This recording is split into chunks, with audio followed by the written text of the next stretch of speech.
At this time, we'll call the October 20th, 2023 meeting of the Wilson County Planning Commission into order. Anyone wishing to give testimony before this board today, if you would, please stand and raise your right hand. I hereby affirm the testimony I give today to be the whole truth, so help me God. Say, I do, please. I do. Thank you. We need to approve the minutes of the September 22nd meeting.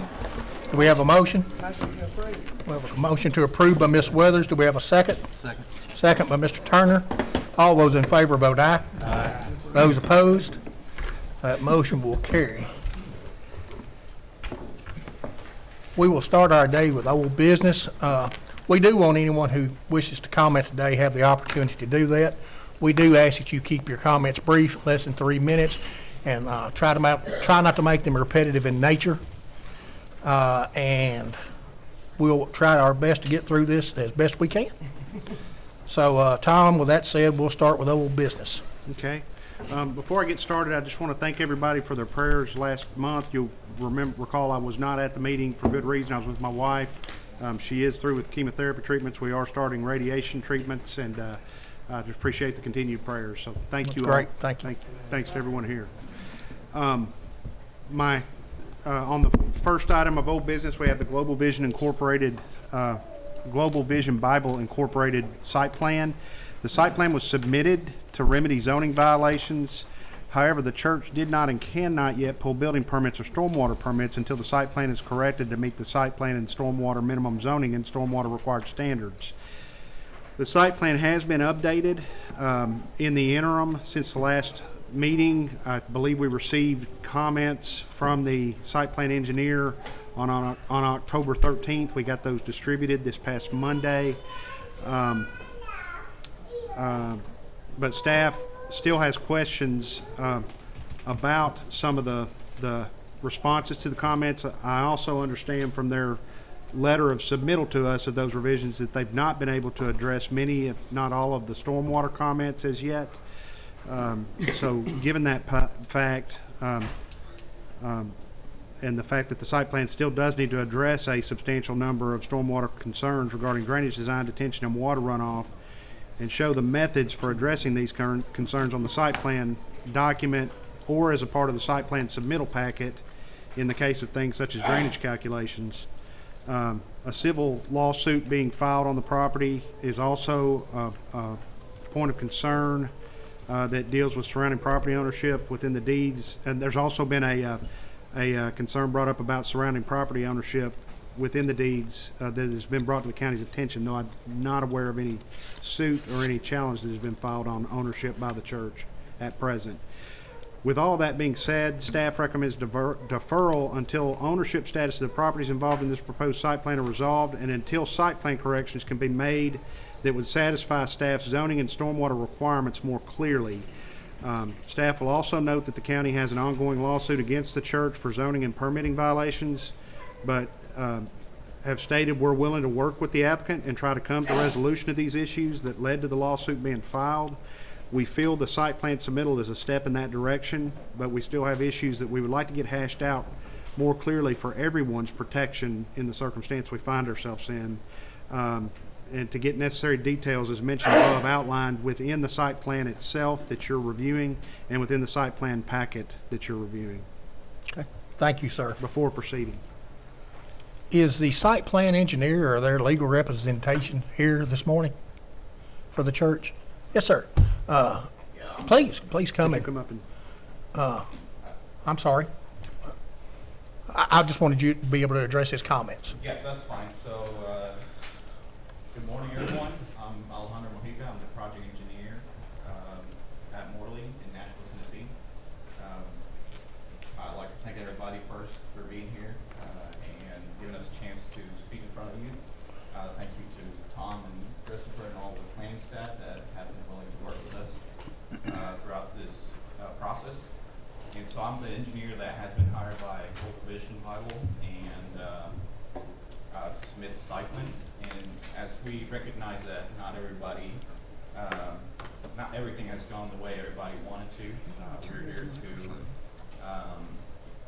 to take the step forward into bringing the site into compliance with the zoning regulations.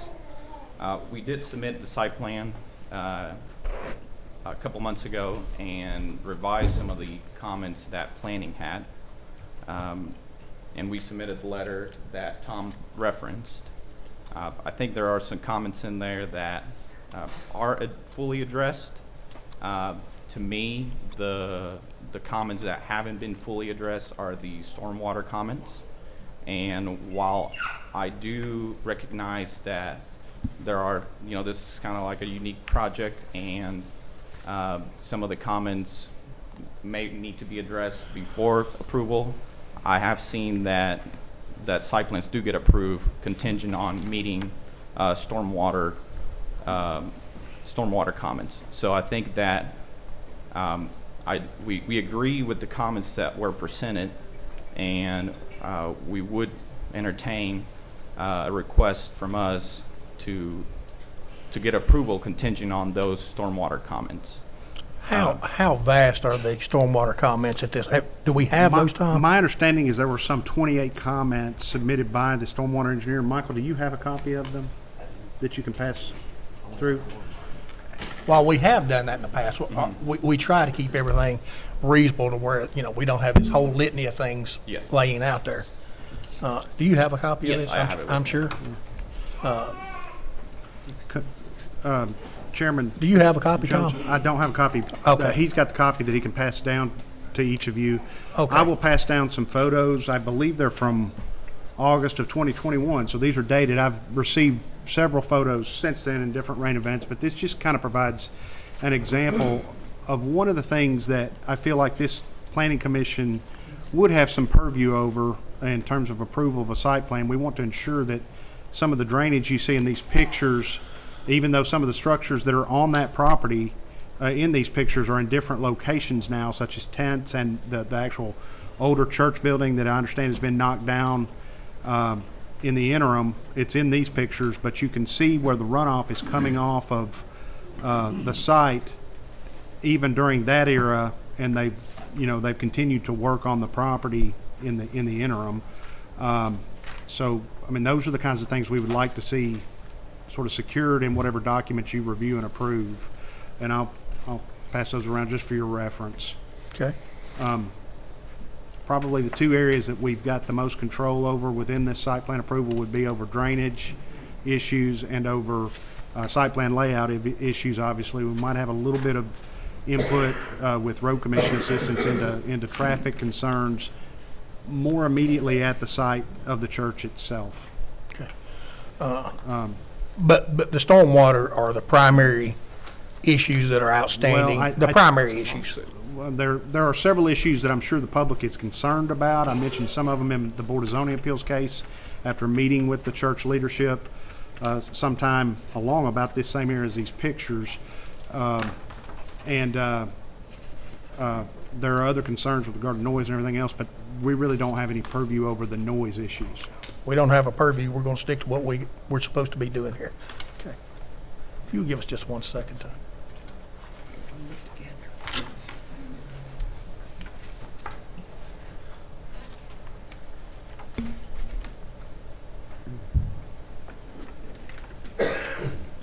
And I just provide that as an example of some of the things we would like to get addressed through this site plan process. Certainly.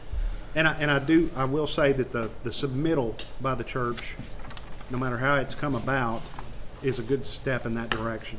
I just need some more time and conversation with the engineering side with my engineers to try to make sure we've got everything buttoned up. Okay. Do you want to address these stormwater issues in any I capacity? mean, I think we would bore everybody here if we go through all 28. Well, I understand, but Just in a just overall, to me, there's some SWIP comments that, we just need to submit a SWIP report, get a TDEC, NOI permit. So we're not talking in engineerese and everything. The SWIP is a stormwater prevention plan, Stormwater right? prevention plan. It's required by the state of Tennessee. Yes. So there is a SWIP on file. There's not one. And so, without getting into the weeds, you know, the areas that the stormwater measures are gonna disturb, in my opinion, they're less than an acre. Yeah. I do recognize that the site has been disturbed, but for the proposed work would be less than an acre. So that's something that I feel like we just need more time to kind of address with the stormwater department. But regardless, if we need, What would be an adequate amount of time for on your end to address the issues? these issues, I mean, typically, you know, I would say maybe 4 weeks for us to get everything put together. And then, you know, we may submit the plans revised, and they may agree to comments or they may not agree to our comments. And so there's kind of like a back and forth that it's very typical with, you know, any site plan submittal. And I think that's why it gets done kind of after site plan approval, if I'm not mistaken. Okay. And I think I misspoke a minute ago, and you correct me if I'm wrong. SWIP is actually Stormwater Pollution Prevention Plan. I said Yes. Stormwater Prevention Plan. Yes. So I apologize about that. But it's the county's stormwater position that there should be a SWIP for this site. Yes, sir. Okay. Is that correct, Michael? Anything else you want to say this morning, No, sir? I think Share with us? the other comments, you know, the majority of the comments are just kind of details that wanted to be included in the plan, and some foreways for the detention basins and things of that nature. Very technical that I think can get accomplished, but you know, we just need more time for that. Takes time. Okay. All right. Thank you. Thank you. The next problem I had here, Tom, and we need to address it probably before we go any further, is there's pending litigation outside of the county as it involves this property. And I would ask Mr. Jennings to give us his guidance. I don't think it's probably changed since last month. It hasn't, and you've heard the recommendation of Mr. The planner. As far as the litigation, there's one piece of litigation that's been brought by individuals against the church. I'm not sure where the status of that is. The last I heard, it was up on appeal to the Court of Appeals, and I've not checked that recently.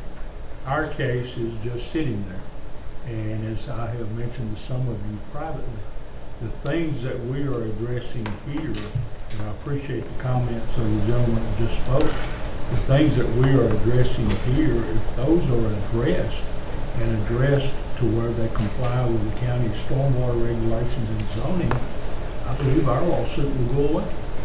So, you know, if this is a situation where the quicker we can get to the resolution, am I speaking correctly? You're the plaintiff. You are correct. I would add, you know, we may want to have a little bit of discussion about the entrances into the property, insofar as our road commission has traditionally looked at high traffic locations Sure. to make possible improvements on their side of the road for entry and exit. But what you, engineering gentleman that just talked about there, if we can work those out, that'll go a long way toward resolving The lawsuit that we have between the county and they. The other thing I might suggest, Mr. Chairman, is I heard the gentleman, I'm sorry, I forgot his name. Alejandro Uh, Mahika. But he said, you know, something about 4 weeks, and then there's a little give and take there. When you make your motion to defer to a definite time, I might suggest that you go to the December meeting. That gives us about 6 or 7 weeks in there, so if he needs the 4, then we can have some time to go back and forth and hopefully be able to present to you a package when you get ready to hear it. And you can move it to the next meeting if you prefer, but based on what he said and the way things work, we may not be in a position to do that. I hate to see people keep coming back. I don't know. Absolutely. And I mentioned earlier this week to the representative that there may be a need to defer this. I can see it coming. And so, that would be my thoughts. I hope I addressed your question. You did, Fire sir. again, I'll try again. No, sir, you're fine. Thank you. And you're a representative of the church, sir? I'm sorry. Please, come up. Tell us what you got to tell us today, sir. If I could, we'll just open in prayer and then we'll go from there. Heavenly Father, thank you for this time. Thank you for everyone that's come out today. Father, I pray that you just bless everyone here and Father, bless us with your presence. We thank you for the exciting news for Mr. Brashear, and we thank you for just healing his wife and doing everything you're doing in their family and in their household. Father, I pray that you bless this time and may it be your words that come from me and not my own. Father, we thank you. We love you and praise you in Jesus' name. Amen. Amen. Hello, my name is Jesse Jones. As many of you, or all of you know, I'm the associate pastor at Global Vision Bible Church. Today I'm asking again that the Commission approve the site plans with modifications suggested by the staff, just as I did last month in our previous meeting. I feel it would be in the very best interest of all parties involved if these site plans were approved. We're willing to comply and work with any and all parties involved in this matter. I'm also here to say that we just want a fair chance at this, just as anyone else would. We appreciate your willingness to hear us and hope that you consider our request. Thank you. Thank you. So, God bless. Okay. I would ask for any comments from our board at this point. I had one. Yes, sir. Mr. Ash. I want to first thank you for the way you handle yourself when you got this kind of pressure, okay? I'm not opposed to deferring it, but I hate to use the word stormwater and say there's a black cloud hanging over this thing. But we got 2 or 3 bullet points that I see that really need to be cleaned up, Mr. Chairman.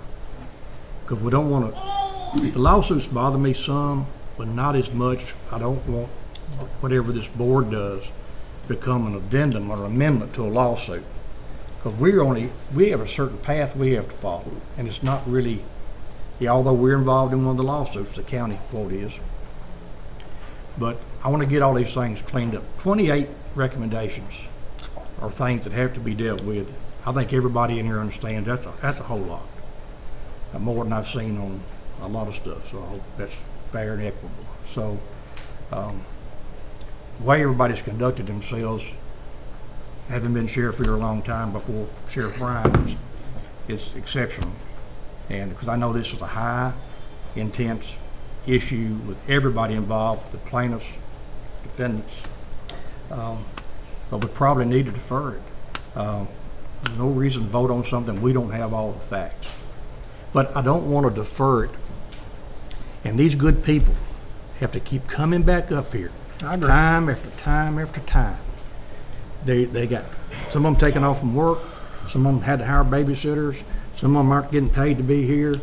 They're being here because they fundamentally believe that they want to get this issue resolved. And I'm on their side when it comes to that. So whatever we do in a deferral, I want it to be pretty defining that we got our stuff together, we come back in here again, we vote this thing up or down. Because it's not fair to those who are opposed and those who are for. Sheriff, your motion would be to postpone to a definite date, and that's the reason I suggested our next date is November 17, I believe. Yes. That doesn't give a lot of time. December 15 is the next planning commission after that. If there's going to be a motion based upon what this gentleman said and what we talked about, I would suggest the motion be to postpone to the planning commission. So there's a difference in postponing and deferring, right? Yeah, the Robert's rules doesn't really speak to the motion to defer. We use it all the time. We all know what we mean. But let's be correct with it. So. Well, I'm not, Mr. Chairman, I'm not the point to make that motion right now, but I mean, others may want to. I'm just expressing how I feel about this process. And I just, last night, I knew there'd be a crowd here today, and I thought to myself, I don't think we're gonna get to where we need to be today, but we need to be able to look these folks in the eye, everybody here on either issue, and say, we'll try to do our best to resolve this next time we come in here. And that's all I want to say. Thank you, sir. Anyone else have any comments on our board? What would the church's position be to defer this? What was the December date? 15th? Well, Dec- no, I think it's the 22nd, but that's a holiday, isn't it? Is this supposed to be the 3rd? We meet the third Friday. Yeah, but In December. first is on a Friday. Yeah, anytime so we that try the Board of Zoning Appeals third Thursday occurs after the planning commission's third Friday. This is a little confusing. What he's saying. We move it. So, My bad, What would that date be, Tom? Do you know? let me look here. 22nd. Yeah, is that not a December holiday? It'd be Friday, December 22nd. Well, everybody gets Might be along for good the at Christmas, so maybe we can get in here and get this resolved. Would you be okay with that, sir? What, you just have a pretty good pile of stuff, and we don't want to set the precedent going forward for every case that comes before us. You can have 25 or 30 issues out there, and we're going to okay it. That's just not a good look for us, and it's not the right thing for us to do. All right. Well, and that was sort of the point of my comment about being fair to all parties concerned, because I think I don't want the church to get something approved that people then have questions about because it wasn't in the plan that they approved. And vice versa, I don't want y'all to get criticized for approving it subject to something, and then something changed that upset someone that wasn't on the plan. Well, 28 issues is a lot of Chairman, issues. if I might, I apologize. But that's exactly what I was trying to say. Whatever we Yeah. do here, if we're not right, then we may become party to one of these other suits. And let's do our part right. And Yes, sir. the rest of that stuff take care of itself. I agree with you totally, sir. Anyone else on the board have any comments? Yeah, we're trying to figure out the date.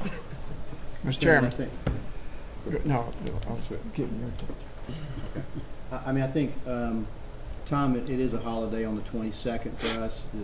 This office here, or the courthouse, is shut down on the 22nd Okay. for Christmas Eve, because Christmas Eve is on a Saturday. Oh, I goodness, think, or okay. whatever. So if you want to back it up to the 21st, which is the day of Boza probably, is that true? What about if we just go back to my original date, the 15th? I like that. That's the third Friday, and there's nothing that I know of dependent, in this case, upon Board of Zoning Appeals action before that, is it, Tom? Not at present, I don't believe so. Y'all don't have anything before the Board of Zoning Appeals right now, No, sir. as it pertains to the site plan? Yeah. Okay? Okay. I like that. That's adequate anyway. So, Yes, sir. All right, at this time, I'll call for I'm sorry, Yeah, Mr. and Thompson. Just add one more thing. Yes, sir.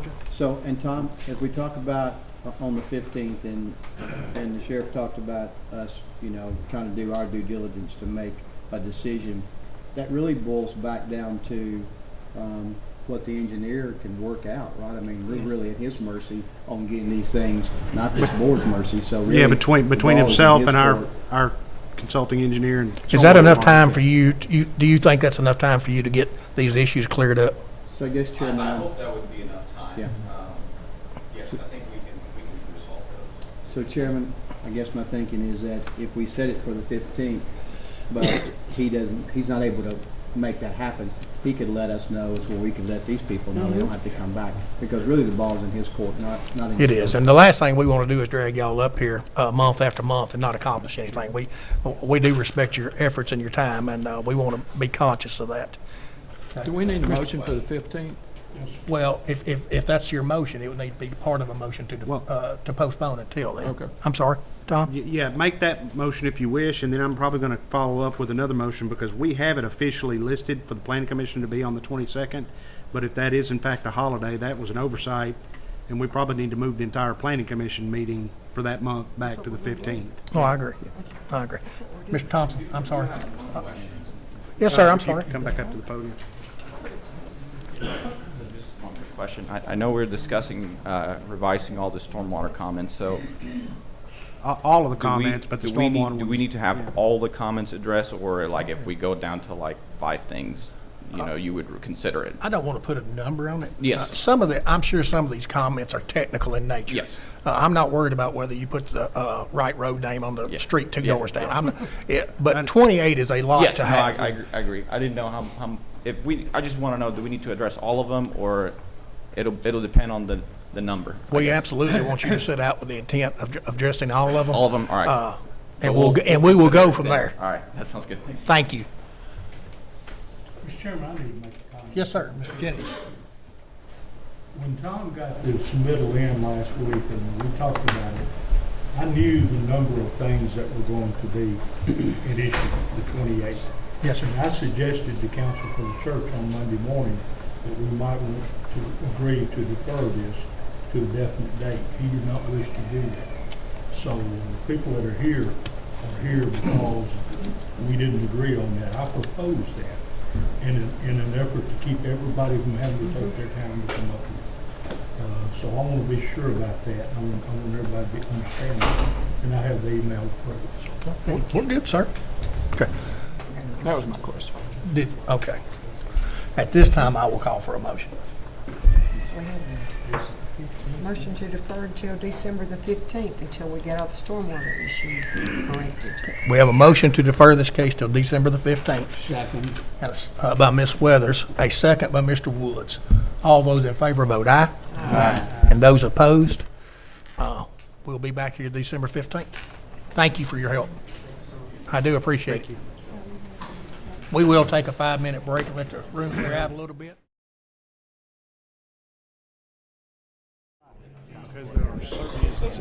At this time, we'll call our meeting back to order. The first thing we need to address is the meeting date as a whole for the meeting, Tom, and I think we decided on December 15th. December 15th. I will make a motion that we move the entire December agenda to that date, December 15th. Second. Okay. We have a second by Mr. Thompson. All those in favor vote aye. Aye. And those opposed? That suffice? It suffices. It'll be a quick turnaround on reviews for the other items on the agenda. I'm not talking about the one we just did it for, because hopefully we'll have submittals and negotiations or discussions between the engineer and our engineer to settle that over the course of the next 2 months. But anything that gets submitted for the December meeting will have a quick turnaround. Just keep that in mind. I don't think we had a choice, did we? No. So, sorry. That's okay. All right. We'll move on to the preliminary for Berkshire Place.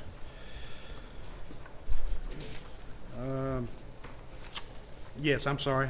I was missing it on my comments. It scared me. All right. Preliminary for Berkshire Place at Berkshire Boulevard and Scotland Trace are where the proposed development would receive access in addition to a road coming out of the property that's been developed to the north by American Homes or to the south. That's been developed by American Homes for Rent. And I'm sorry, I'm drawing a blank on the name of that road coming out of there. I'm sorry, Jaden's Way. Jamie, no. I know Jamie's Way has a connection to that, but I'm talking about where it loops all the way around back to this property. Wendell Road. Okay.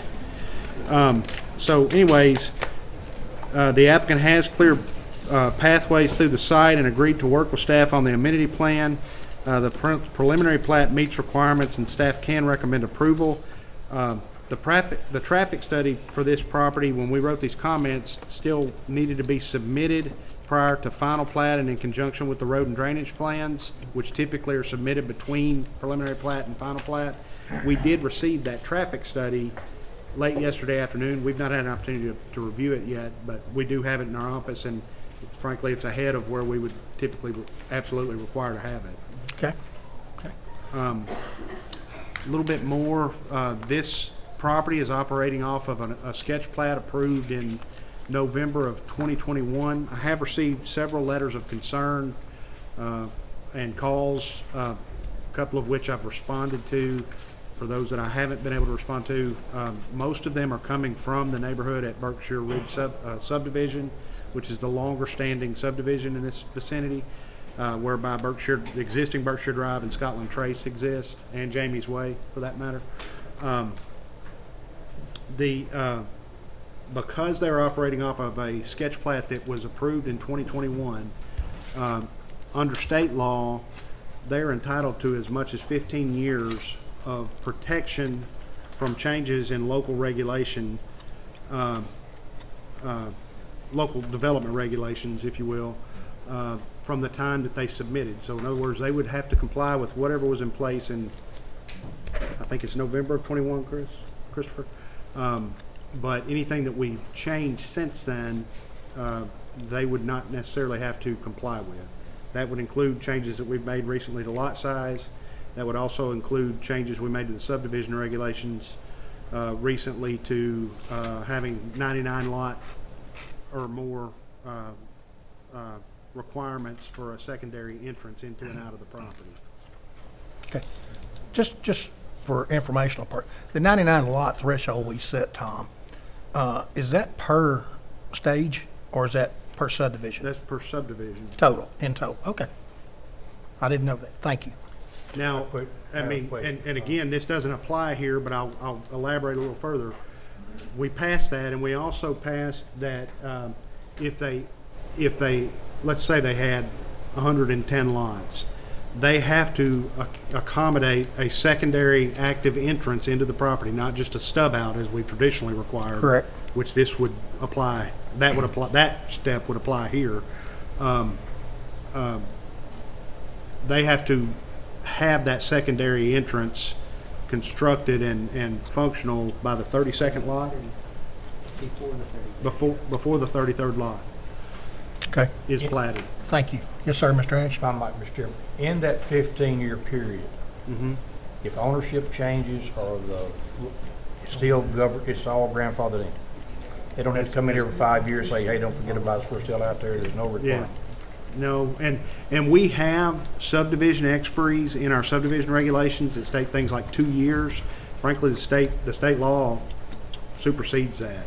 The only reason we haven't changed it in the subregs, in talking with other planners across the state, it's a very confusing statute. It talks about time periods of 3 years, 5 years, up to 15 years for a multi-phase project. And so it's going to be a very nuanced amendment to the subdivision regulations to change those expiries to be in keeping with what the state has effectively handed down to all local governments to deal with. Do we have anyone here today wishing to speak on this case? Yes, sir. Please come forward and state your name for the record, if you would. That's fine. Yes, absolutely. I'm sorry, I don't know where to tell you to face it, but this is being videotaped, so I think there's cameras up here, I so. think we can see it. Yeah. Okay, perfect, thank you.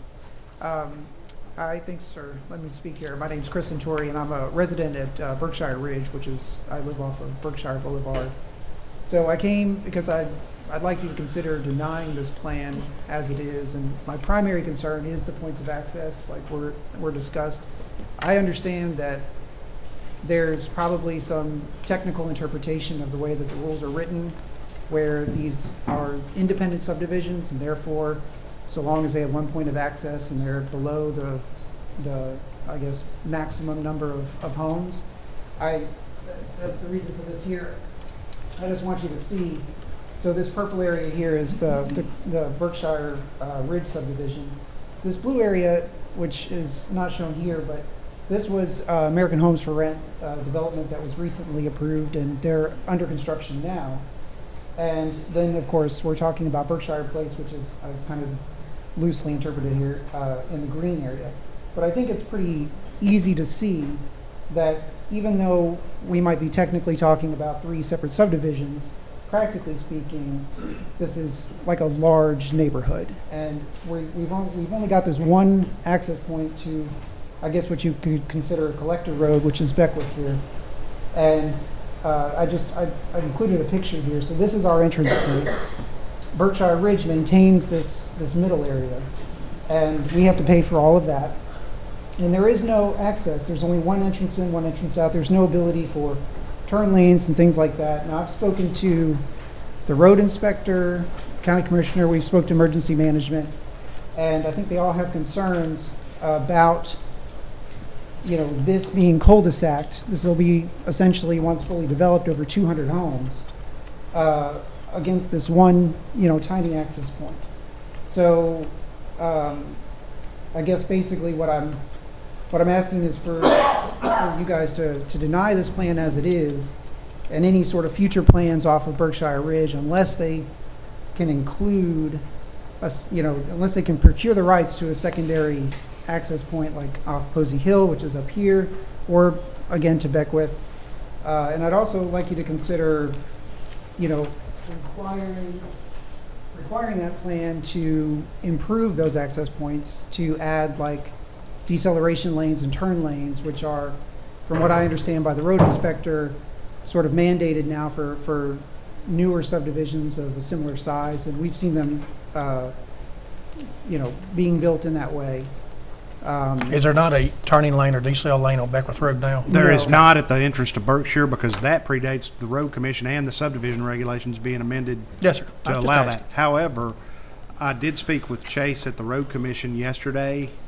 He was asking me about the secondary access requirement that we had recently implemented, and I was explaining to him what I just explained to you, that because this is operating off of an earlier sketch plat, plan of development, it's our feeling that they're effectively grandfathered from having to meet that requirement. However, Chase said, well, if that's the case, I'm probably going to talk to them about some improvements out at, I think he said Beckwith. Okay. All right. Thank you, sir. Okay. I didn't mean to cut you off. I'm sorry. Oh, no, thought you- I was just gonna simply say that, I wanted to mention that I looked in the area and tried to find similar situations where you had this many homes that were cul-de-sac off of just like a collector road, and I couldn't find it. So I do think that, the way that this will pan out will be unprecedented, and I fear that the interpretation of the rule of per subdivision for the points of access with no distinction upon what type of road or how large that road is for that point of access, you could, that logic could essentially play out to having multiple subdivisions daisy chained, and you'd have, safety and logistical issues there, even though it might technically, conform with the letter of the law. So, Okay. Thank you, sir. all right, thank you. Do we have any? Yes, ma'am. Please come forward and state your name.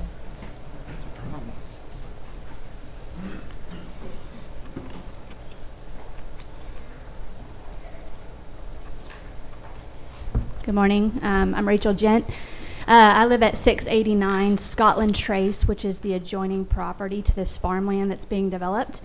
And I wanted to speak today to you all just from a personal perspective, but first I wanted to start by thanking each of you for the opportunity to speak today and to express my thoughts and my concerns. I definitely don't take for granted the opportunity to be heard. And I hope I'm speaking to open minds and open hearts from a personal perspective. So again, I said my name's Rachel Gent, live at 689 Scotland Trace within the Berkshire Ridge community. My property is adjoining to this farm, and it's being considered for development for Berkshire Place. I don't think it's any secret that this proposal will greatly affect me personally, my husband, and my children, soon-to-be child. I moved here in 2014 with my husband. And part of the reason that we chose Berkshire Ridge was because of the peace that it brought. So we were located right outside city limits, and we could enjoy all the amenities from that Mount Juliet had to offer, but then we could retreat to our quiet and peaceful neighborhood and home. And so for 9.5 years, we have enjoyed just that, and I will say that I truly love this community, truly love Berkshire Ridge as it stands right now. Now, I'm not naive to think that the farmland and the surrounding farmland would stay as is forever. I knew this day would come, and in fact, I encourage responsible and reasonable development because if done right, it will only increase my home value, and all can receive benefit, the homeowners and the county alike. So the Berkshire development, I feel like, will quite honestly do the opposite of responsible and reasonable. I want to echo my fellow neighbors, Chris and Melissa, in expressing the deep concerns for the increased traffic flow, the resident safety for emergency personnel, one access in and one access out. The infrastructure strains with our step system, our water supply is only developed for our home specifically. And not to mention the developer, American Homes for Rent. I think some other neighbors may speak on this. American Homes for Rent, their Better Bureau rating is a 1.5. They have over 900 complaints within the last 12 months. So I guess we're even questioning whether they can even rent out what they're saying that they are going to develop. And I specifically reviewed this plan that was submitted. I noticed all the access was flowing through our neighborhood. And like Chris was saying, while they're each individually under 99 homes, you're looking at collectively 200 homes flowing in and out of one small entrance. And if I'm being transparent, it brought tears to my eyes. I've lived here long enough to see several communities being built, newer communities of all different shapes and sizes and quality. And I've noticed they all have their own separate entrance to a main road that's not through a neighborhood. So I guess my tears came from a place of why our community? Why is it being like this? This just seemed a little bit reckless in my eyes. Rezoning for higher density housing is totally out of character and inconsistent with the R1 zoning for the entire area. Zoning ordinances are in place to manage growth and maintain quality of living. The rezoning appears to be an accommodation for the seller and the buyer only and is contrary to the area's R1 zoning. Such accommodation rezoning would require the proposed development to have its own access or egress to Beckwith Road and or Posey Hill at a minimum. And an alternative to this solution would possibly be to maintain the R1 zoning for any proposed development of the subjective property. Again, such accommodation, higher density housing, rezoning within the R1 area sets a dangerous precedent and opens up the likelihood of similar rezoning throughout the county. Just for clarity, Tom, we're not rezoning anything here, ma'am. It's making use of the zoning that's been in place since, I believe, 1974. We're not rezoning It's- anything here it's today, making- ma'am. And the zoning that they're making use of is the same zoning that your subdivision was developed under. So I guess my question is for, Under the same criteria that their subdivision was, Well, yes. Yes. large- generally speaking, lot size. Generally speaking. I was gonna say until lot such size for time as whenever R1. The Home Builders Association law change at the state happened. Well, I yes. understand, but generally speaking, it's going to be built under the same criteria that your subdivision was. Including lot size. What, I think, is that accurate? Yes, I It mean, would it's be going to very be built close. using a 25,000 square foot lot density. So I don't think that they're not going to be attached housing. There's not going to be multifamily. They are not getting any type of density increase. Now, in the past several months, the county chose to up the minimum lot size in the R1 zone district. But again, because of the grandfathering protections that the state of Tennessee has afforded lot owners or landowners that have already submitted plans of development, they are entitled to the same lot density standards that likely your subdivision was done in, I believe, roughly 2006 or 7. Right. I just wanted to clarify. So it's that. not, Yes, it's not a sir. rezoning. Yes, sir. Yes, sir. It's a subdivision development. Well, I think I understand what you're saying. I guess we want similar quality housing to what's being built in ours, if this plan would to go through. But like I said, I think our main point of concern is the point of access, in addition to the developer and the quality of housing. But I say that to say that if this proposal continues on and is approved, our neighborhood will personally be disrupted, depending on if these homes can be rented out through American Home for Rent, and they could possibly be devalued. We don't want homes being built that can't be rented. And Berkshire Ridge personally is right now being left to pick up the pieces with all the construction personally. I talked to, in my conversation with Commissioner Jones, talked to him a couple times last week. He mentioned that you all were open to hearing suggestions that how we could access Posey Hill or Beckwith. And honestly, I'm just standing before you to ask that this proposal be rejected as is, and have the developer come up with one, whether that's a separate entrance to Beckwith or an easement to Posey Hill, whatever that looks like, so that we can preserve the different communities and in and around Wilson County. So again, I appreciate your time and letting me speak today. I sincerely ask that you consider this development and reject it with the current access as is. Okay, thank you, ma'am. Thank you. Tom, does this property adjoin Posey Hill anywhere? No, sir. I have taken the time to go around and look at the adjoining properties, and they're not even owned by the same property owner at this point. They may have at some point in their history, but under current ownership, they do not have road frontage on any of the other roadways other than the public roads that serve Berkshire Ridge. Okay. And those are public roads in the public road network. That being said, I did make the engineer's representative for the developer aware at the start of this meeting when we were talking about the fact that they had submitted a traffic study. I said, you know, I've heard a lot of concerns from these neighbors about the fact that they feel that a secondary access is warranted to the existing road network outside of Berkshire Ridge subdivision. And I just asked him to please investigate if there's any way possible to get a secondary access that goes a different direction. It would probably serve everybody. And let me talk about one thing back on this subdivision. These are public roads. They're not private roads.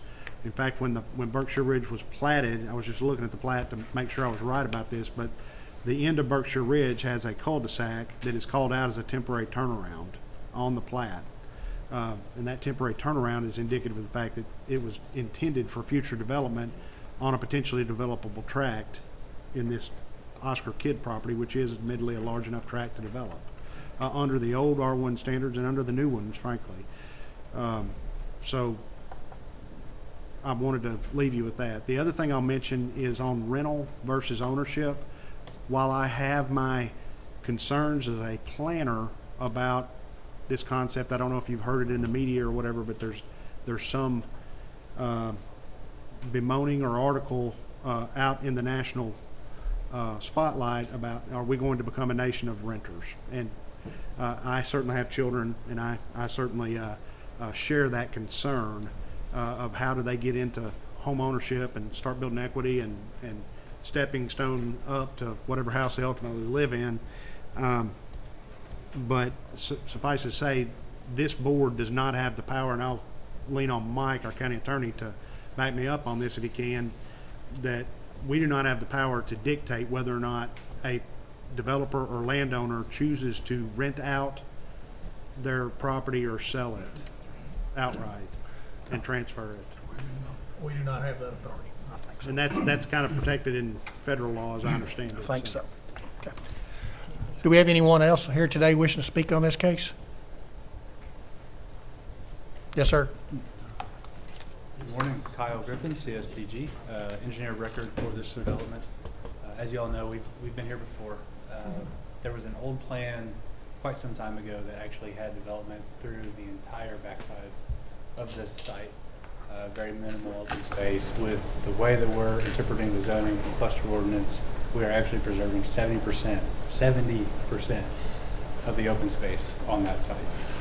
With that, we'll have some program amenities, packages, and actually I think we're willing to work with the HOA to incorporate Berkshire into our, either into our HOA or give them access to amenities that are on our site. To the That's amenities? kind of a carrot that we'd like to hand over to the neighbors as an omen of goodwill.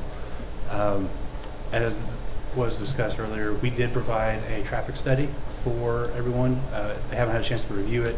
The synopsis of it was there's no operational hardships with the access on one access at Beckwith. There are more problems at, if they're written down, at Posey Hill and Beckwith Road. Right At the now, intersection of Posey Hill and Beckwith yes, Road. that's correct. Currently, there are problems today.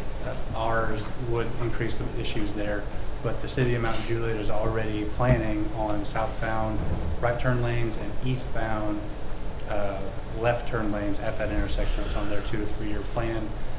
We've seen the plans. They're part of the traffic study that's been submitted. So we immediately pivoted and just thought about what else we could do on our site to help with the traffic. And I did also talk with Chase. Chase is a road commission employee. Willis County Road Commission. Well, we think that the requirement to add those turn lanes should have been shouldered with phase 1. We are open to exploring that. We believe that there might be limited right-of-way out there, so that we asked that if a condition was placed on this, that a northbound right turn lane not be incorporated, because that would take 48 feet plus grading to establish a southbound left, so a turn lane for that left movement. I think we would like to explore that. There are some challenges. There's existing infrastructure, power poles out there that we would have to coordinate with other people to get easements to move them to install the turn lane. So that's our only hesitation to committing to putting a turn lane. We don't control all the land adjacent to that entrance. If everyone cooperates and we can be fair and equitable as a group to the neighbors, to us, we're happy to purchase those easements, move those power poles, and install those turn lanes. with that, there's a lot more that goes into that traffic study. I've invited Todd here with KCI, our transportation engineer. If y'all had any other questions about transportation in our area, questions about the study, he'd be happy to answer those. With regards to the access back to Posey Hill, we are showing 4 different stubs. 4 stubs on our side. Ricketts has 1. There's 5 different opportunities to get back there in the future. We just don't control any of that. When you say though that about there's opportunities, it's kind of back to the model we were on before we changed to the 99 lot limitation thing. Correct. With providing active secondary access, we've traditionally always required stub outs to potentially developable tracks. So in other words, what he's saying for the benefit of the public is he will do the same thing your subdivision did in stubbing out properties to these potentially developable tracks further down, and as they develop, there may eventually be a connection made. Oddly enough, one of the things that we fight with that current concept is typically if you've got a lot of neighbors on one side of it, many times they don't want the secondary connection when the time comes. But Yeah, we're willing to put up those temporary to be extended by the authority of the road commission signs so that everyone within our community understands that the intent is for those to connect. Sending more people through Posey Hill would help the intersection that I mentioned before. With that, I think that kind of encompasses all the traffic concerns that we are able to address here. The big reason behind this property not developing was the lack of soils on the site. The soils that are being utilized for this site are actually located on the Ricketts development. There were excess soils there, and so we're positioned that we're in a good spot to go ahead and develop that with the network and the treatment facilities on the Ricketts site. With that, I'd ask that any other questions be directed to myself and our traffic consultant. Thank you, Mr. Griffin. Do we have anyone else here today wishing to speak on this case? Do we have any questions from our board? So Tom, we're pretty much, we don't have a lot of choice, do we? We don't have. you have some Authority consideration to- you can make with regard to overall condition of the current county road network in the area, drainage concerns that may have been brought up, things of that nature. You have some ability to consider that, but in terms of whether or not you can take away the right of development of the property, probably not. Yeah.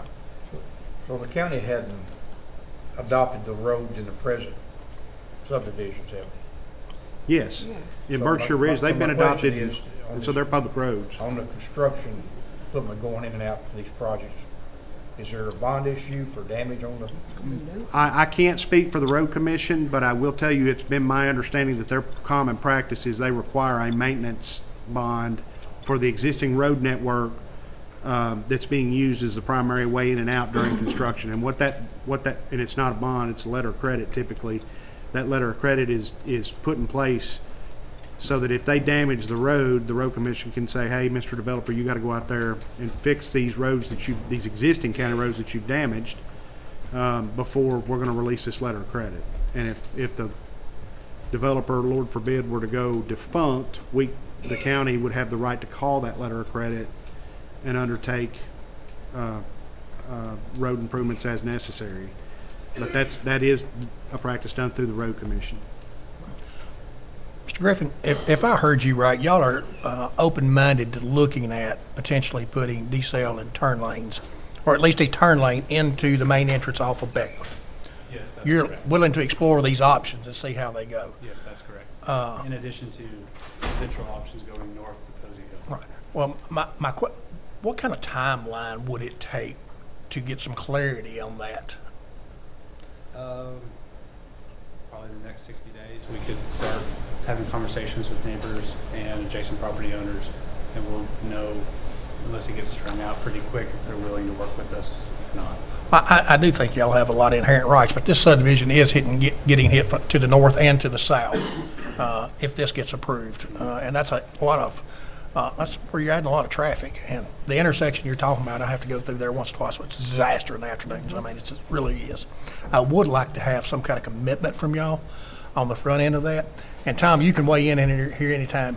The only thing I'll caution you about is again, I hate referring to state law, but subdivision development is required, this body is required to approve or deny or take action on a subdivision plat within a 60-day time period unless they have agreement from the development or developer or applicant to extend it beyond that. So if you did that for 60 days, we'd have to look at the dates and make sure that the second planning commission from now was within that 60 days, number one, and number two, if it was, y'all would have to take action on it to approve or But the deny. applicant has the right to accept that if we. He has the right to accept that, and then that time clock is paused. Okay, that was my question. Sorry. Do we have any other questions from our board? Thank you, Mr. Griffin. I have a question. Yes, sir, Mayor. So, conversation, do we have other subdivisions in the county around 299 or better that only have one entrance? Yes, sir. Okay. I believe we do. And The what? Yeah. Willow Landing off of Mays Chapel comes to mind from my staff, but There's several of those around the county. And then with both of these developments back here, one being 68, one being 87, I know the first subdivision was under the rule of the road commission that if you got 25 houses or more, you gotta have a decel and turn lane. If these are brand new two subdivisions, if they're using this entrance, wouldn't that be a requirement from the road commission to make them do that? no, because it's off-site. It's not on the road. It's the same Yeah, entrance, so- although Chase seems to be willing to try to take them to get them to take some responsibility for that. When I say Chase, I don't mean to put it on him. The road commission staff seems to be willing to want to discuss that with them. But they apparently have some investigation to do. I've not been part of those conversations. But they have some negotiation or discussion to do to see if they've got enough right of way existing to make such improvements without having to work with adjoining property owners that may or may not be willing to cooperate. Mr. Griffin, would you agree to a deferral for that 60-day period you mentioned to investigate this and bring a finding back to us?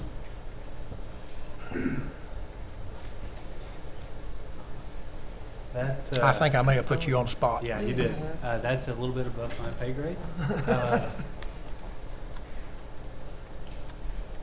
I honestly, I do not know.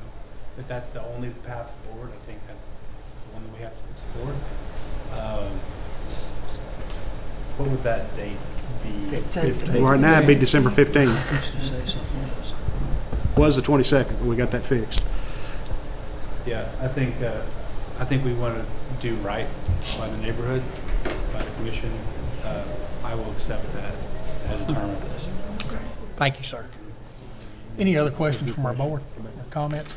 I don't want to get into that, but that is a good question. Yes, ma'am.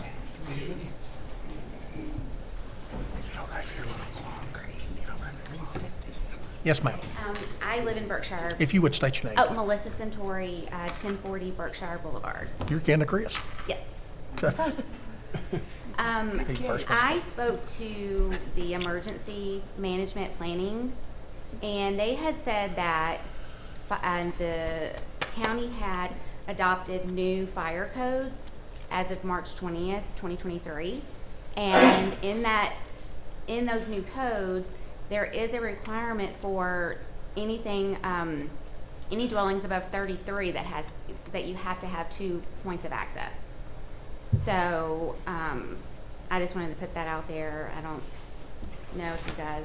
I think we go back to this. This is actually grandfathered in because it had a prior approval. When was this submitted though? Like, I mean, The original sketch plat was submitted in November of 2021. 21. okay. And actually, I believe there were submittals back in 2016 or 2017 on it too, but I'd have to go back and research that. But I know they've got grandfathering back to November of 2021. Okay.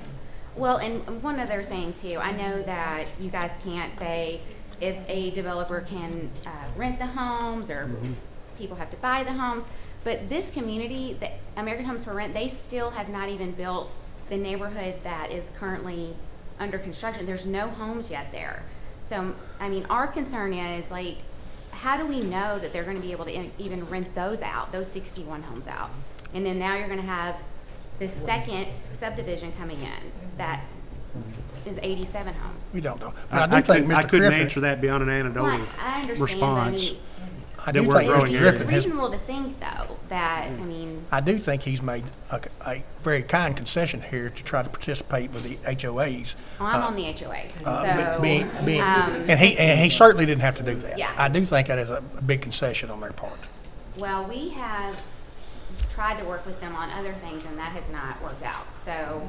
Well, I can't But- speak to No, and that. that's fine, but, I mean, I understand what you're saying, but I just wanted to put the, you know, the emergency planning fire codes out there that you guys did, Wilson County did take those, you know, adopt those in March. I understand. Thank you. Okay. If we have no other questions from our board, I would call for a motion. I move we defer to the December 15th meeting.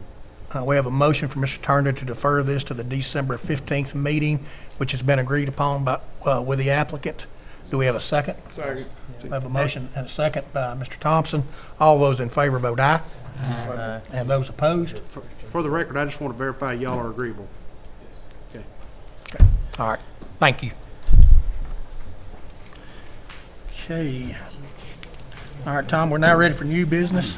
The 15th? Yes, we have a site plan for Cedar Grove Missionary Baptist Church, located at Cedar Grove Road. It's map 50, parcel 68. The site plan meets requirements and staff can recommend approval.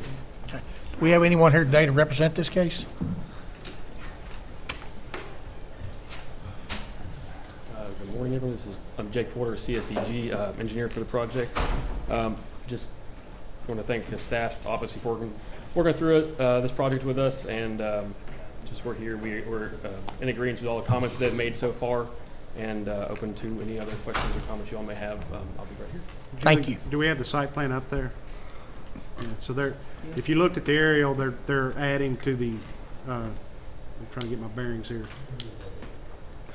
They're adding a building back here. This is the existing building. And they're adding a building back here, kind of, that's exactly backwards from the aerial you were looking at, but that's okay. Just in terms of directionally. Okay. Anyone else here today wishing to speak on this case? Mr. Cowan? Took him a while to get up here. Good morning, Daniel Cowan, Wilson County Fire Marshal.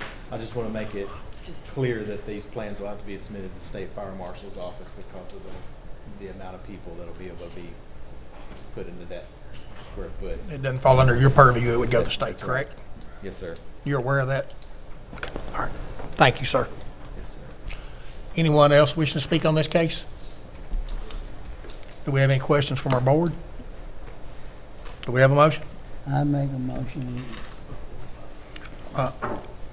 We have a motion from Mr. Woods to approve subject to staff recommendations. Do we have a second? Second. We have a second by Mr. Noakes. All those in favor vote aye. Aye. Those opposed? That motion will carry. Thank you, sir. Now we're ready for the final on the Gene Garrett property on Saunders Ferry Road. Tom? This is a subdivision plot, or plat that is taking advantage of a relatively significant amount of road frontage. They are not building in any new public roads or anything. They're simply accessing Saundersville Ferry Road. We have asked them to consider the location of the driveways, and they put driveways side by side between each lot. And what I'm trying to do there is get right up to a joint driveway, which causes problems between owners. But at least there's not as many stopping points along Saundersville Ferry Road, which acts as more or less a collector in this peninsula. Sure. So that with the driveways being located next to each other, people can expect a pause every other lot rather than every single lot. I understand. So, Makes good sense. Thank you. and you can forward the plat if you'd like, but it does meet requirements, and staff can recommend approval. Okay. We have anyone here today to represent this case? Mr. Crockett?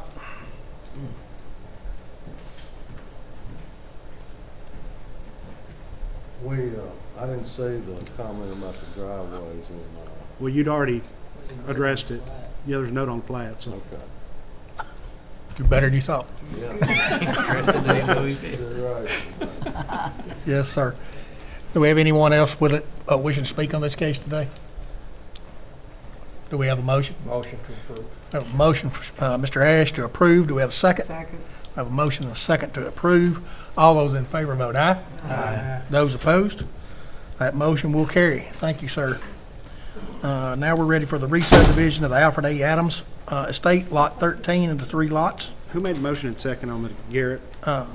Sheriff Ash made the motion, and What's her name? Ms. Weathers, What's her second. Whatever her name is. Okay, thank Yeah, you, sir. her. She has more. All right, the next item is the Alfred A. Adams Estate, Lot 13 on Chicken Road. References map 113, parcel 14.03. With minor technical corrections, staff can recommend approval. We have anyone here today to represent this case? Do we have any questions from our board? Do we have a motion? Move it be approved. Motion by Mr. Noakes to approve. Do we have a second? Second. Second by Mr. Ricketts. All those in favor vote aye. Aye. Those opposed? That motion will carry. We're ready for a plat amendment and a request for a variance of all-site septic. Mr. Chairman, this is Point Spencer subdivisions, lots 20 and 39. You've reviewed some similar circumstances before. This one is a little out of the ordinary, and I'll explain.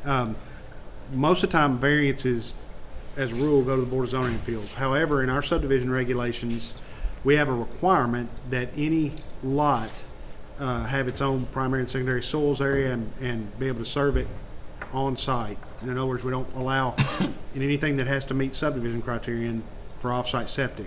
Everything under Unless- 5 acres. Yeah, unless, and there's a provision for this, and I'll read this. The applicant has stated that they're building a home on the property and feel the existing septic is anticipated and would not adequately support the size home they're preparing. They're asking the board to utilize a purchased property, which is approximately a quarter mile to the north on Point View Circle.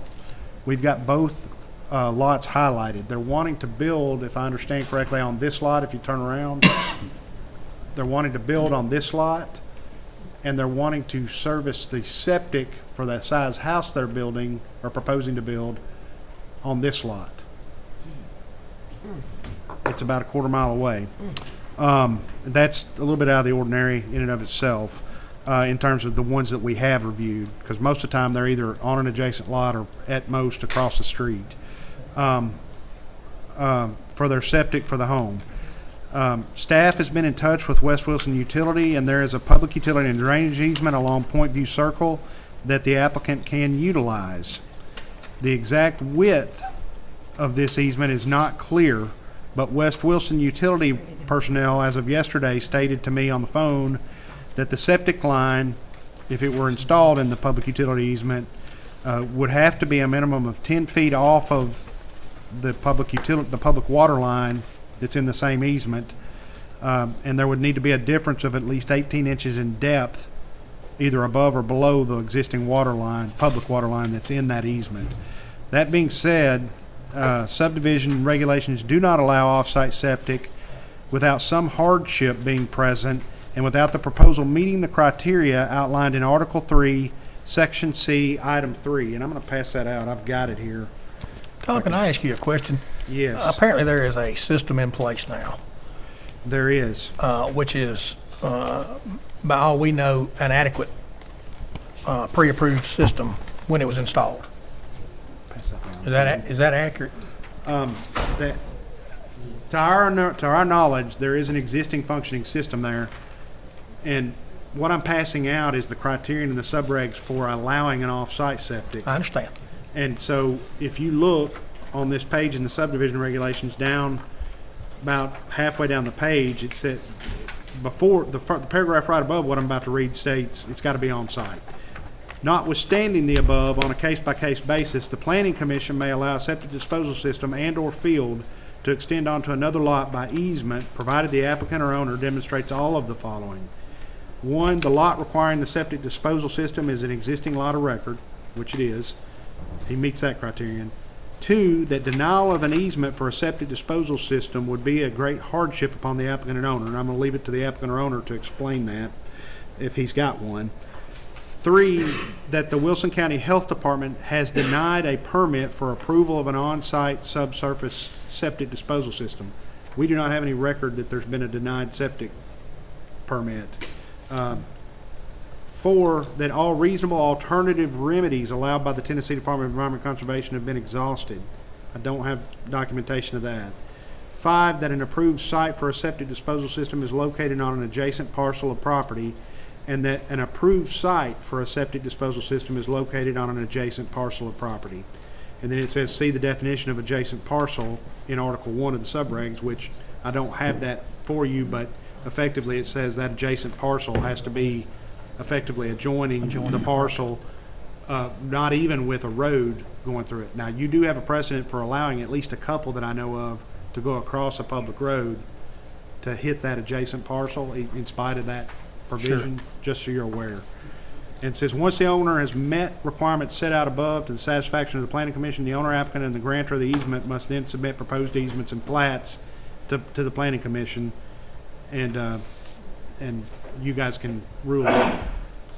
So that's sort of where we're at. Did I finish my comments? Basically, effectively, I can't recommend approval based on the fact I don't have all of those criterion met. I understand. Okay. Who do we have here today to represent this case? Yes, sir. You would state your name for the record, sir. Sir, Doug Manhart, 938 Point View Circle on Mount Juliet. Yes, sir. All right, so yeah, what we're proposing is to do exactly what he said and run a forced main from 938 over to lot 39, which is 1,500 feet away. I do have, a letter from West Wilson Utility. I've got to be, in order to run a forced main or any sewer, you have to be 10 feet from the water line. Yes, sir. The water line actually is under the road on the opposite side so I'm going to be about 25 to 30 feet. And then we're going to directional bore from one location to the next, so being 2 feet below is not a problem. Have you met with the road commission on this? Has the the road road- commission given any? Given us They any? don't have I've any not say-so. been given any indication from the road I'm sorry? commission. They don't believe. have any say-so. I've already talked to the county. Well, I think they do have say-so in the right of way. Well, no, actually, I talked to the county, and they said they did not have any. That is totally the utility companies, and only utility companies. Is he in the utility easement or the right of way, Tom? It's utility easement. There's a utility easement on the plat. It's very nondescript. I'm not sure what he's talking about in terms of it being 25 foot width, because we could not find that information. Okay. in our- Go ahead. I'm sorry. I'm sir. about 25 feet from it, so our property lines sit about 10 or so feet off the road, and that easement is between the road and our property corners. You talking about the pavement? Yes. the pavement. Okay. Typically, the right-of-way is 50 feet wide, so if you go 25 foot from the center of the road to the 25 foot, that's going to be the county road right-of-way. And there may be utilities in that on older subdivisions, and there is an easement indicated on the plat, but again, we could not find and Christopher, you can confirm this, we could not find a width to that easement. It does say utility easement. It goes all the way around effectively the inside of that. It is typically a 10-foot wide easement. Well, I mean, on newer plats, it's gonna be a 20-foot on the road.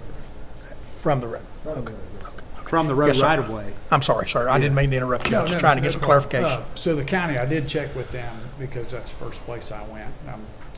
I'm a general contractor, so understand most of the way that stuff works. They said that they had no jurisdiction over that easement, that was a utility company. And the only utility company is West Wilson, because all we have is water, no sewer, no gas, no electrical underground. So I've got a letter from them stating they have no objection to me running a forced main, directional boring from one property to the other. Do you have a functioning approved septic system on your existing lot? I have a functioning, as everybody in the neighborhood, it's 60 years old. There's already multiples in the neighborhood failing with no repair options, so you've got a piece of property you can't live in. So I'm trying to avoid that. We want to tear down, the old home, build a new home. It's not huge, 3-bedroom or 4-bedroom. But in order to do that, we have to go off-site because we can't, there's just not enough area to support a new home with 3 bedrooms. Okay. Does the existing system, would your building box be encompassing the existing system? Yes. Okay. Okay. Anything else, sir? I don't think so. I mean, I've already been approved for septic on the other lot from the state, either 3 or 4 bedroom, depending upon the area in which I use. But there is money for a home on that. There will not be a home on it. Okay. Now, are you the owner or just a builder in this No, I'm case? the owner Okay. of both. Just checking. Yes, sir. Just checking. I've neglected to mention, he did receive 8-foot, 12-foot variances from the 20-foot side setbacks for this proposed structure from the Board of Zoning Appeals yesterday. 12 foot? Yeah, leaving 8 foot to the property lines on both side lines. And I believe he received a 15-foot, 25-foot variance to the core line, which is back here. This is the lake, which typically it's a 40-foot setback. So he did receive a 25-foot variance from the Board of Zoning Appeals as well back to the core in order to be able to construct this house yesterday. Right. And one of the reasons for doing that is to push the house back more in line with the neighbors, because we're kind of forward. You've already got that approval. Well, I mean, that's good. Yeah, I just give it to you for information. I understand, and thank you for doing that. Thank you, sir. Okay. You bet. Do we have anyone else here today wishing to speak on this property? Yes, please come forward. I'll get to you next, sir. My name's Roy Atkinson, and I live at 940 Point View Circle. We own the lot next door to his lot and the one straight across the street. And if they drill under the road, they're going to come across my driveway to the lot across the street, plus either 10 or 11 more, depending on where he's going to cross the road on the other side. And we're concerned about, since he's not going to use the public utilities route now, is that right? He's not going to go in the same place. I'm a little bit unclear, but it sounds as though he's trying to use the easement as he understands it. But again, we've got some questions about the easement itself because it just effectively shows up on the plat as a line. It says utility easement.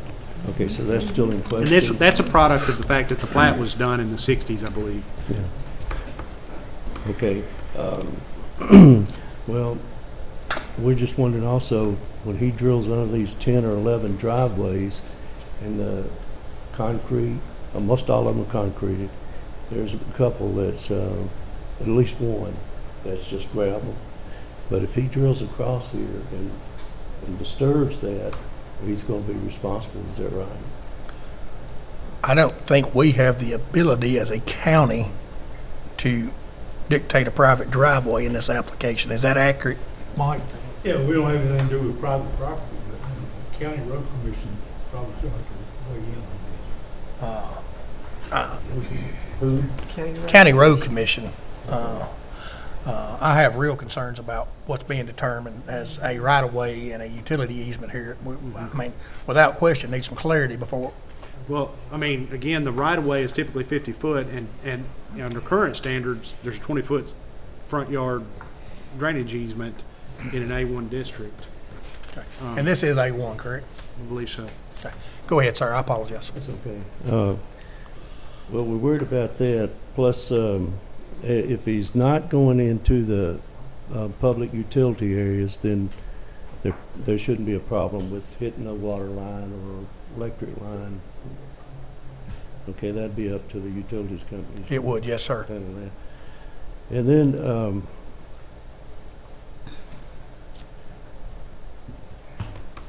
we're also very concerned that ever since he came, he's one of the newer people in our neighborhood. He seems to be entitled that he can take the water access, build where he wants to, he ran a water discharge system down through the middle of the, not the middle, about the third of the access, the water access, which is next door. And he didn't ask anybody that we know of. We don't know where he got any permission to do that. So now we're just, we're pretty concerned with his behavior in our neighborhood. Yes, sir. And, Well, unfortunately, that's something we can't consider, sir. No, no, that's all right. Let's see. Like I said, there's 10 to 11 driveways that'll have to go around there. That's 1,435 feet, which is 115 feet more than a quarter of a mile. And we're also concerned when he gets under the driveway and they're digging in our yards, you know, is that going to be smoothed over? Is it going to be cleared out and the rocks picked up that won't damage our mowers and stuff like that? There's a lot of things to be concerned about. That's a very legitimate concern, and I understand. Okay, that's all I can say. Thank you. Thank you, sir. Yes, sir. Hi, my name is Pete Glenn. I live at 931 Point View Circle. Somehow I've become a spokesman for the neighborhood because of the shenanigans that this man has pulled trying to steal our lake access points and whatnot that we just had to finish litigation on to make sure that he wasn't able to take that from the community. I have a letter here from one of the property owners that's going to be affected by this whole project. Okay, her name is Jessica Lee. Okay, she says she writes this letter in representation of my voice since I cannot physically attend this meeting. I'd like to dispute any request that Mr. Manhartz may have to use my personal property for any and all project requests. I would also like to dispute any requests that may decrease or negatively affect my property value at 943 Point View Circle. And these are not limited to, this includes and is not limited to her current view of the lake. She purchased her home before, I believe, the Manharts purchased their home. She purchased her home knowing that she's got a gorgeous lake view of the lake because they have a single-story home. Now, Well, what's happened- in fairness, sir, I if he's understand. staying within a building box, he has every right to do what he wants to do. And I understand that. I do understand that. My problem, I do have a little problem with the board, only for the fact that when things like this that are affecting communities, affecting neighborhoods, there's no public notice put out for the neighborhood to be able to respond to these things. These are for one person to come in, and if we hadn't been notified about these meetings, there'd be nobody here to object. So when these proposals, especially when he went to the road commission and was trying to take the property from the community, there was nothing posted to the community, our neighborhood, that this was even being done. We only found out because he was bragging to a landscaper and I got wind of it. And then we found out that, yeah, he went to the road commission, stated that this was an abandoned roadway and could he have it, and they gave it to him without coming out and doing any due diligence and seeing what that property actually was. We have 3 lake access points in our community. Okay, the one is next to his house. When he bought his property, he bought knowing that that was only a 3-bedroom house and he couldn't build any bigger than a 3-bedroom house. Okay, he also bought that property knowing that that was a lake access point next to his property. But yet he decided that because we don't have an HOA that he could go ahead and mow over the community and try to take that property from the community behind our backs. Okay? Another thing, when you are changing these easements, making people be able to build bigger houses on these lots, okay? When these people are buying these lots, they're buying these lots knowing how big these lots are and how big a house can be built on these lots. And then they want to come and change the rules later and make these big monstrosities. So now, case in point, you made, what are they called, the not easements, the Setbacks? the setbacks. You changed these setbacks for people in the neighborhood. You did it for a neighbor next to another lake access community like his is, okay? And you make these to where there's so narrow room to get to their backyards, they have to now use these lake access points. Which now what you've done is you do turn these lake access points into easements. Because now we can't tell them that they can't use these because that's what they've been using for so many years. Because you're making it to where these property lines and these houses are on top of each other. And when people in communities, in these older communities that have larger lots, okay, and are spaced apart from each other, bought in those places for a specific reason, that we're not on top of each other. And yet the board is changing these setbacks without any due diligence and asking neighbors in the neighborhood what they want done in their neighborhood. Okay? Just And for those are things complete that need to be clarity, addressed. this board did not do that. And I Okay, understand that. We didn't do that. I'm just saying, any boards, when it Okay. comes to those types of things, that these things need to be public noticed. There should be something- Those setback variance requests were publicly noticed to adjoining property owners. Only to adjoining property. Yes, sir. Okay, but that doesn't affect the whole community. And the adjoining property owners, that setback on the left side of the one I'm talking about, and the right side of the one that he proposed, okay, there is no adjoining neighbor there. It's a lake access. So without you letting the community know. We did let the community know, respectfully. We publicly advertised the agenda, and we also notified adjoining property owners of the... Where do you We post the public agenda on the Wilson County Planning website, But as if- well as the paper. And we notified adjoining property owners. By state law, all we have to do is post a advertisement in the paper. I know, which is a joke because nobody gets the paper anymore. Okay, anyway. That's what's going on with that. Now, when it comes to these, and nobody was notified. I've got a group of concerned neighbors here that are opposed to this pumping around and going through their neighborhoods, especially with the track record that we've been going through and just getting through with litigation with this gentleman. Okay, so nothing was told to any of them until we just happened to catch wind of this, and we frantically went around and told neighbors. These things like this need to be brought up to the neighbors, whether it's a letter to each individual house. You don't have to provide that. The shenanigans being pulled by neighbors are the ones that should be paying for this. Sir, I do understand your concerns, but if you don't mind, address us. I understand you may have opinions. I apologize. But we would just, Anyway, what? Excuse me. Okay, so that's the thing, is people need to be notified they're being affected individually. well, in fairness, we feel like, according to what state law dictates. And He goes over in a board. I can assure you, this board has no intention of trying to do things without letting people know. That is not our agenda. Right, but this meeting though was called, okay, without any of these neighbors being notified. Well, Today? we, No. okay. I just. Same one. I mean, this, I'm sorry, excuse me? no, thank you for your comment, sir.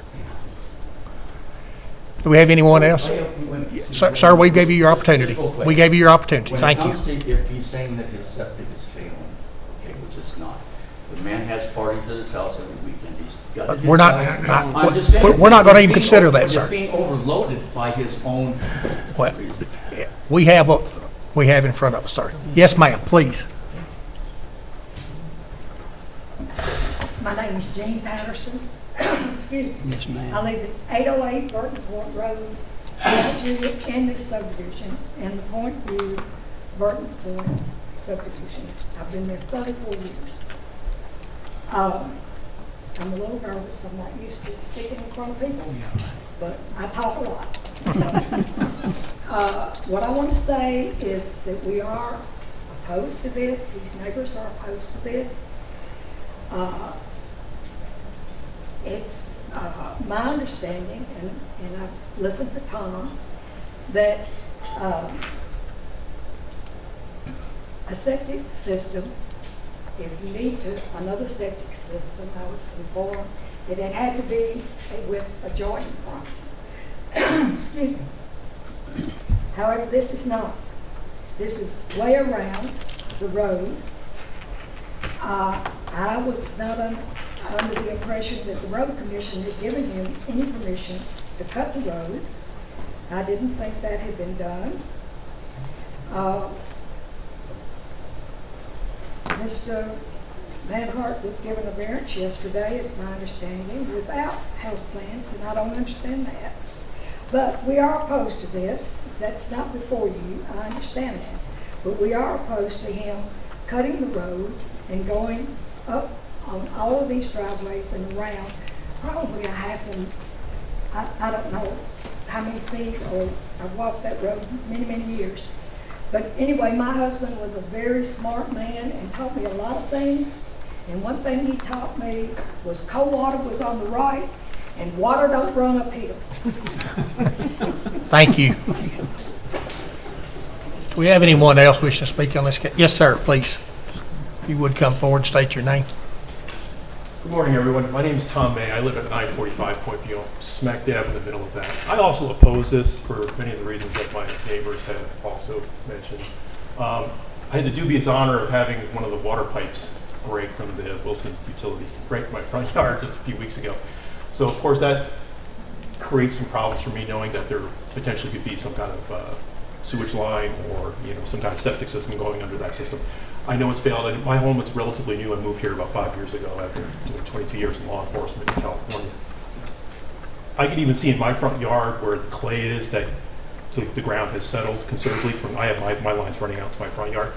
So I'm very concerned that if he would move a septic system, pipes, whatever it's going to entail, it's going to cause some problems. I mean, I've already seen it in my front yard just with the water pipe breaking the other day. Of course, I can see some issues with the clay in my front yard. So I just hope the board will understand that this is a pretty sketchy proposal.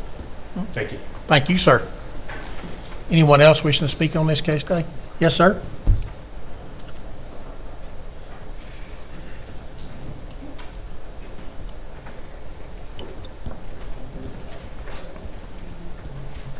Hi, good morning. My name is Dave Morgan. I am 977 Point View Circle. I am directly across from Lot 30. Just real quickly, I kind of want to build on the comments from your previous speaker. I have generally no problem with people doing on their property what they want to do. It's their property. I hope that I would have the same privilege. However, whenever we start to actually pump sewage over a quarter of a mile around to put it onto another lot, and then I have some concerns about that just in practice. This is a long-term solution.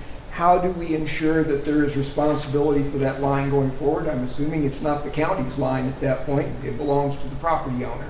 If the property is sold, how does the responsibility for that line transfer to the new property owner?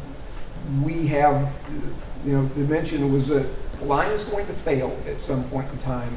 There needs to be some way that that line is deeded to the property, that the responsibility for it follows the property owner, and that we can be assured that the neighbors that live around that circle, that when it fails, that we're not going to have to deal with it ourselves in our individual properties. Thank you. Thank you, sir. Do we have anyone else wish to speak on this case? If you, yes, ma'am. Please come forward. Please. No, you're fine. Come, please. He can wait. My name is Lynn Mowbray, and I live at 987 Point View Circle, which is kind of diagonally across the street from Lot 39, where all the sewage is going to be dumped. The lot that is next to 39, which, looking at the map, the little blue square there, the lot that is, it's kind of a triangle-shaped lot. Yes, ma'am. Down from that lot, it's my understanding, has sinkholes. We've already had but a good many years ago now, but we've had a sinkhole in the road in front of that lot. And the road commission has filled it and fixed it twice, because it was a huge hole. They filled it, it sunk again, and they filled it again. And right now, it's fine, but it's my understanding that that sinkhole runs back onto that triangle-shaped property. And my concern would be if you're gonna dump large amounts of sewage, septic tank system on that Lot 39, is it even safe concerning, considering there's gonna be runoff? Is it gonna go into the sinkholes in the next property? From an environmental standpoint, is this a prudent thing to do?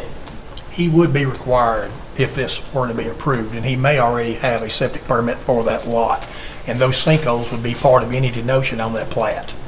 I was gonna say that somebody would, an engineer or somebody would be checking on that. Yes, ma'am, the state issues those, and you have to have people go out and check all that stuff before they do Okay. so. Okay. Thank you. all I have. Mr. Luber, I'm sorry, sir. Chris Luber, Executive Director of Water and Wastewater Authority. I'm not here to talk about this originally, but this came up in this meeting, and my concern is that, typically when you see an easement by plat, it would be considered a public utility easement.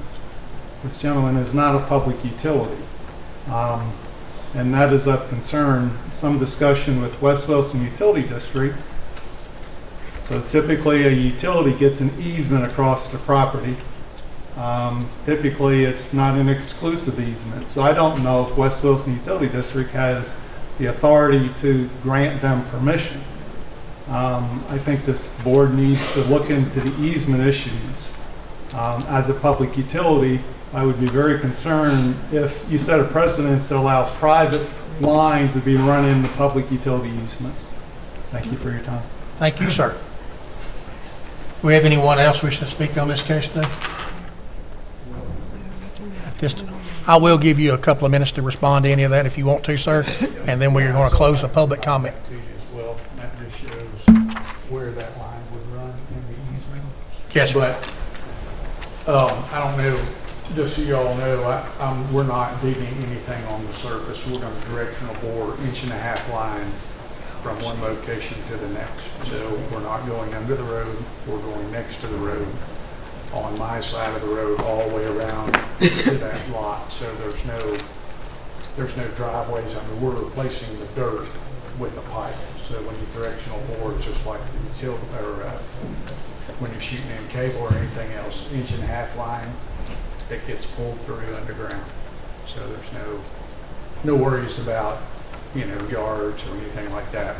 West Wilson Utility did tell me that they maintain the easement for that.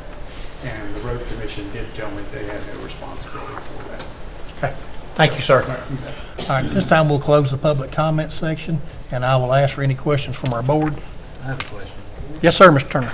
So if that's West Wilson Utility District's easement, and he puts a tight line around through there to his septic site on this other lot 39, is that going to be West Wilson's responsibility to maintain that septic line? I can assure you that's not going to be the case. And and Mr. Luber is correct. These utility easements are typically for multiple utility uses, and they're not subjected. I think what Wes Wilson was saying, if he stays 10 foot apart and has 2 foot of separation, we're okay with it, them independently. That doesn't mean they own the easement, and I don't think they're going to sign up to maintain it for sure. But I think that would probably be Mr. Weston's position, is the way I hear it. So, Mr. Chairman, Yes, sir. I'll remind the board that staff cannot recommend approval. I understand. What was I understand. Mr. Chairman. Yes, sir, Mr. Ash. I'm looking at all the reservations in this statute, and I don't see that any of this applies, because there's no emergency here. There's a certified system on that lot. The only time since I've been up here that I remember us ever doing this was on Vanderbilt Road. And it was part of a lot. It was one lot across the road at one time, and we went under one bore straight to the man's other property. Is that the only time that I can remember? No, so there's another one, I think it's off Brown Lane. But here we've dealt with thousands of Yeah. homes. I think this is, quite frankly, it's not digestible to me. I mean, I do not understand this. I've never seen anything like this before. And I just don't, I understand his concerns. It's a great neighborhood down here. I know people in there, I've gone in and out of there a lot. But don't know this gentleman. He's got a right to try to pursue this, but at the same time, I don't see any of the failures in the law that says we can do this, because there's a working system there. Per the Now, letter should of a working system not show up down there, then, It may be something we'll have to take a look at. But per the regulation I've got in front of me, I've not been given documentation to support this variance. Do we have any other, no, sir. We're done. We got this, yeah. Do we have any other questions from our board? If not, I will call for a motion. Make a motion, we deny. Second. We have a motion from Mr. Thompson to deny based on staff recommendations, and a second from Ms. Weathers. All those in favor vote aye. Aye. And those opposed? Carries. It will be denied. We have plats for affirmation, Mr. Chairman. Yes, sir. Those are the amendment to the Johnny and Beth Harper property consisting of one lot off Philadelphia Road and references map 23, parcel 75.01. Subdivision of the Mary Kimberly Owen property off Chicken Road consisting of two lots and being referenced as map 113, parcel 36. Subdivision of the Jonathan Gray and Jessica Dawn Gray Lassiter property located at 9290 Highway 109 North consisting of two lots and references map 13, parcel 5. A combination plat for Trails End Section 2, lots 75 and 70, part of 74, located at 95 Lakeview Circle, consisting of one lot and being referenced as map 11K, Group A, parcel 34. Re-subdivision of the Robert and Luther Anderson property, lot 1, consisting of one lot at 830 Ramsey Lane, and references map 61, parcel 27.08. As well as the Jonathan M. Gray property located at 8965 Highway 109 North, consisting of two lots and being referenced as map 13, parcel 34. All of those plats for affirmation meet subdivision regulations, and staff comments are come very close there too, and we've already taken action on them in-house as approved under state law with your permission. Do we have anyone here today wishing to speak on any of these cases? Any questions from our board? He has one. I'm sorry? Who? I wish cases, the ones you just spoke of, right immediately. Yes, sir. Which case are you inquiring about, sir? I was getting to wonder why we didn't have any public comments on the first case on the agenda about Golden Commission. Well, we made a determination to defer that, but If you defer it, I don't understand. The public comments, how come we didn't have a right to speak? Are you people aware of a... Yes, sir, we're aware of the law, and if you want an opportunity, if you'd like an opportunity to speak on that, we'll do that at the end of the meeting, sir. We will grant you that opportunity. I apologize for that. Do we have anyone wish to speak on any of the cases we just mentioned? Do we have a motion from our board? So moved. Have a motion, Sheriff Ash, to approve. Second by Mr. Woods. All those in favor vote aye. Aye. Okay. And we will, that's all you have as far as Yeah, line Mr. Chairman, I items. thought that you had received some public comment during the Global Vision meeting, but perhaps we just had an oversight, so. Well, if you want to Okay. come and state your name for the record, sir, we'll give you a couple of minutes here to share your thoughts.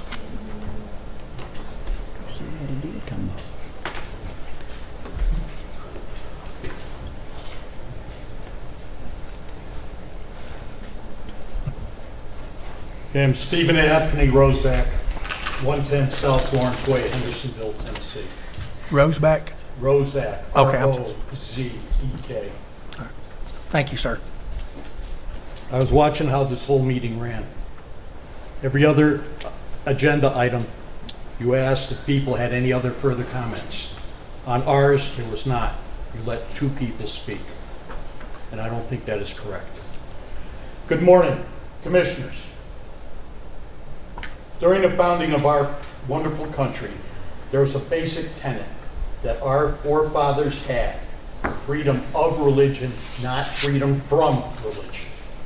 This was highlighted in the U.S. Constitution, Bill of Rights, First Amendment, December 15, 1791. Congress shall make no law respecting an establishment of religion, nor prohibiting the free exercise thereof. The freedom of speech, or of the press, or the right of people to peacefully assemble and to petition the government for redress of grievances. The incorporation doctrine is a constitutional doctrine through which part of the first 10 amendments of the U.S. Constitution, also known as the Bill of Rights, are made applicable to the states through the Due Process Clause of the 14th Amendment. It is obvious that there is a selected group of individuals within our community that have hatred and disdain for our church. The rights or beliefs cannot supersede the rights of others. One example of this would be if a mosque was built in our community, would the Muslim call to prayer 5 times a day be restricted or denied? It seems to have been forgotten in Wilson County that over 3.5 years ago, what our church did for the local community. Our church was the only large church that escaped major damage during the March 3rd, 2020 tornado. Our church assisted with disaster relief, acted as an emergency supply center, and gave temporary refuge to many of those who lost their homes during that horrific event. I am adamant that this planning commission approves the plans that have been submitted by the church and stop any further deferrals, delays, or hindrances of those plans.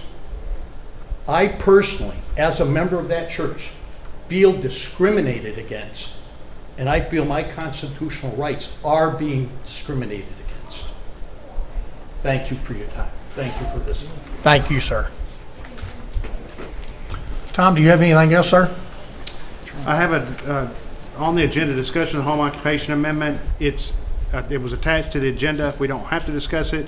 I will be bringing it back with public notification. You guys, there was some discussion that I want to correct from last month's agenda. This will be something you will need to act on. The Planning Commission will have to make a recommendation on it to the County Commission. Okay? Okay. But if you've got any questions or comments, come see me, or you can talk to me about it here if you'd like. Anybody have any questions for Tom on this today? Mr. Chairman, can I make a comment? You absolutely can, sir. As chairman of the Planning Zone Tennessee, you are. Thank you, Diane. As chairman of the planning, Jeremy McCrory, Commissioner of District, I hadn't planned to speak, but didn't sign up. But as chairman of the Planning Zoning Committee, we have had some discussion on home businesses and whether it's commercial or not commercial. And I would very much like to entertain some workshops within that committee, if this commission would so allow and send it to us, to determine whether or not 1,000 feet is adequate, or should it be 600 feet or 1,200 feet, and some other issues in here. So it's up to your commission, but we would very much like to hear it. I've had conversations on 3 or 4 occasions with the chair of the budget committee, and off and on with the sheriff and others about this. So whatever the pleasure of the committee, but we would like to do some looking at it, because there's a lot of, and we've talked with Steve Goodall on it on an occasion or two, because a lot of the businesses that are in residential appear to me to be commercial. So I understand. And certainly we will act on that and send you something. All right. Tom, you got anything else, sir? No, sir. At this point, we'll stand adjourned.